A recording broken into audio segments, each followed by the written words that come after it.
پاکستان اور بھارت جیسے ملک جہاں پر کھانے کے لیے لوگ تڑپ رہے ہیں، بھوک، پیاس، افلاس اور بنیادی ضروریات زندگی کا فقدان ہے۔ پاکستان میں ہی دیکھ لیجئے، تھر میں پیاس سے عورت مر جاتی ہے، ڈالر روز بروز آسمان کی بلندیوں کو چھو رہا ہے اور ہم قرض کے دلدل میں روز بروز دھنستے جا رہے ہیں، پر ہم بحیثیت قوم شاید مردہ بن چکے ہیں۔ ٹک ٹاک کے ڈانسر سے ابھی جان ہی نہیں چھوٹی تھی کہ بوڑھے میدان میں آ گئے۔ کبھی ہم بوتل چیلنج میں مگن ہوتے ہیں تو کبھی ہم 10 ایئر بیک چیلنج میں، تو کبھی ہم فیس ایپ چیلنج میں پھنس جاتے ہیں۔ کیا ہم نے کبھی یہ چیلنج کیا کہ ہمارا لٹریسی ریٹ یورپ جیسا ہو جائے، ہم صحت کو یورپ کی طرح فری کر دیں، ہمارے ملک کے اندر بھی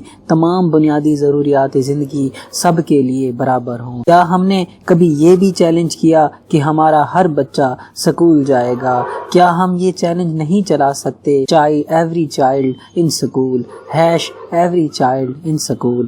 نہیں، ہم کیوں چلائیں؟ ہم تو اپنی رنگینیوں میں مگن ہیں۔ اکثر سوچتا ہوں یہ وہی قوم ہے جس کو علامہ اقبال نے جگایا، یہ وہی قوم ہے جس نے پوری دنیا کو بتلایا کہ ہم کر سکتے ہیں۔